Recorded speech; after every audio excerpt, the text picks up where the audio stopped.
Well, Hunter's lawyers are expected to file paperwork in Delaware asking a judge to dismiss the gun charges against him today.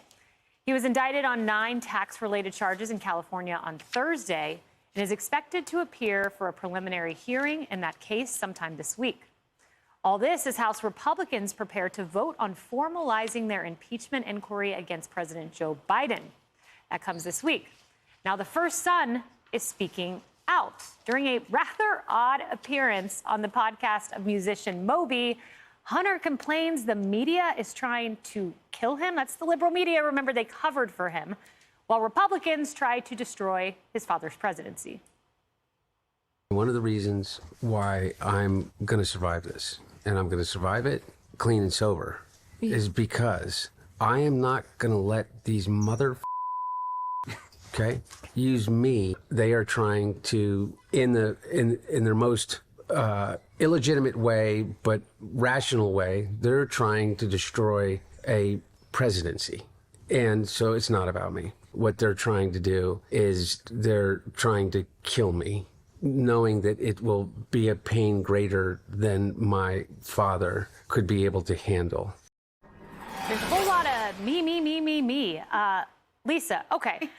So the liberal media is trying to kill him. This is the same media that stifled and buried the Hunter Biden laptop, called it illegitimate, called it Russian disinformation, and they're trying to hurt Biden's presidency. I seem to remember an entire weaponized DOJ, FBI, all coordinating Russian talking points with the Hillary Clinton campaign.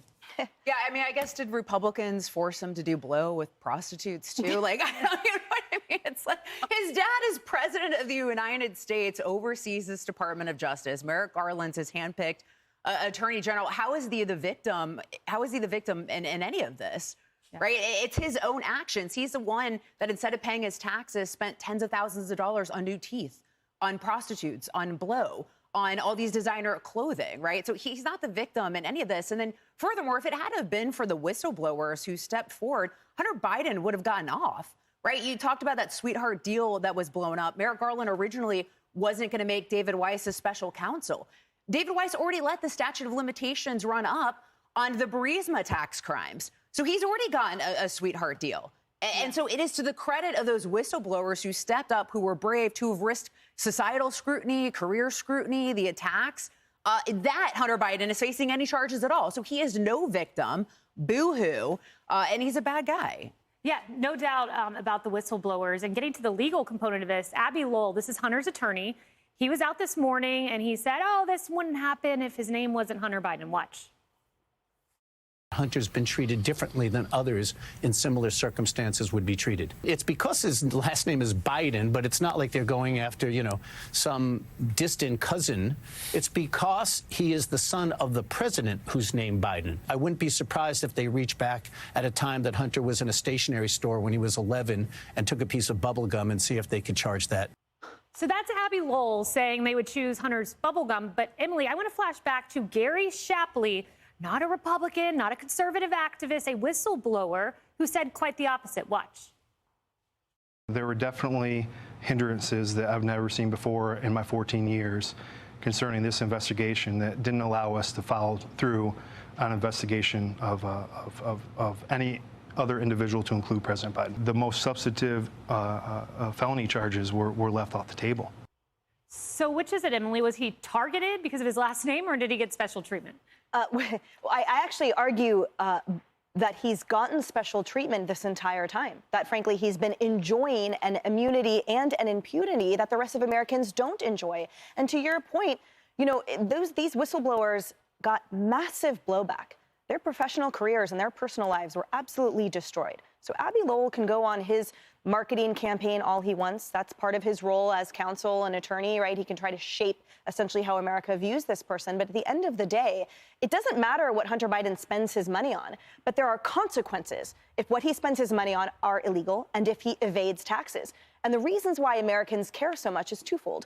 Number one, the intentional and massive use of the influence peddling that he's been engaging in for years. That impacts every American directly. And secondly, because if he enjoys evading taxes, then the millions of Americans who don't get away with it, They see him as getting away scot-free. And I took particular note in that interview when he made it all about himself and as if we only care about him being an addict. No one cares. Actually, no one cares.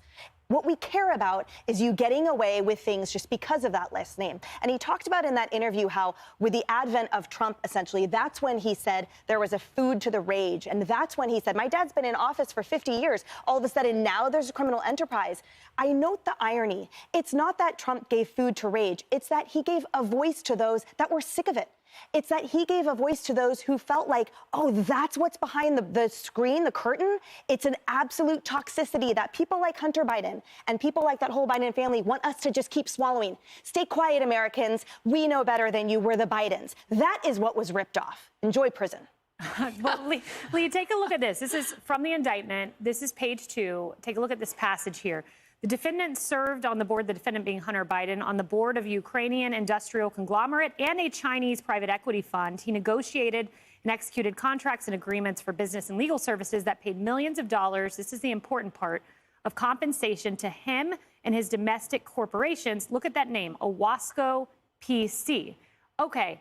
So rewind a week, and you have House Oversight Committee who said this. Today, House Oversight Committee on Oversight and Accountability Chairman James Comer released subpoenaed bank records revealing Hunter Biden's business entity, here it is, Owasco PC, made direct monthly payments to Joe Biden. Joe not mentioned in the indictment, but this raises some questions. Oh, yeah, and the 10% for the big guy also connected to Owasco. If Abby Lowell wants to say that he's being targeted, Hunter Biden, his client's being targeted because of his last name, Hunter Biden's own admission, he got all of this money overseas because of his last name. And these are relationships that started when his father was sitting in the White House as the vice president. That's when they started to engage China. He was traveling with his father over to China.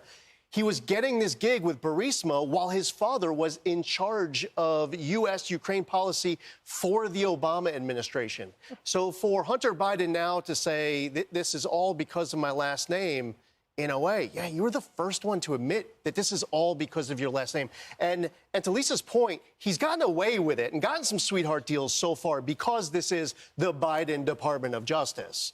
And that has caught up to the Biden Justice Department. So now the next level he ends up with just a little bit more of accountability. I'll tell you what, there's some debate like, will President Biden stay? Will he get replaced? There's got to be something in the back of his mind right now about possibly needing to pardon his own son before he leaves. Yeah. Well, and he could pardon him even win or lose the election. I mean, he could pardon him. He'll still have time after the election. I'm sure it's on his mind. You know, a big week in Congress. Wednesday, you have Hunter Biden under subpoena to show up and testify, closed-door hearing.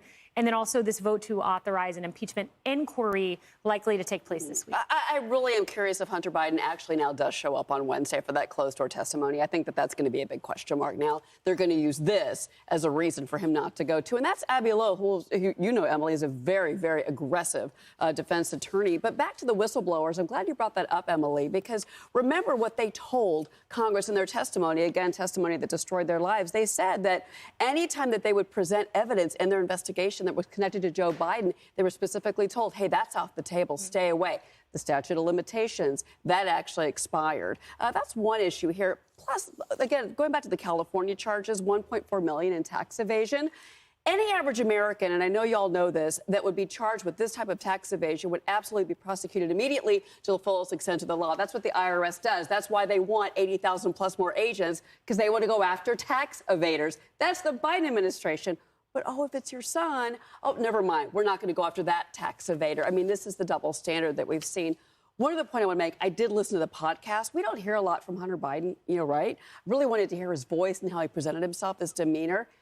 He basically shamed anyone in recovery in that podcast by saying that the Republicans, he said the Republicans, they want to go after anybody in recovery and prove that we are degenerates, that we are never going to amount to anything, that we can't be trusted. Those are quotes from Hunter Biden in that podcast. I found that really shameful and disgusting. That's your defense to throw other addicts, recovering addicts, under the bus? Well, yeah, apparently his memoir came back to bite him in these tax charges. So, yeah, he probably shouldn't be. He should probably just keep his mouth shut moving forward. I found myself wondering if the lawyers had greenlighted that Hunter Biden podcast appearance. It was entertaining. Go listen to it.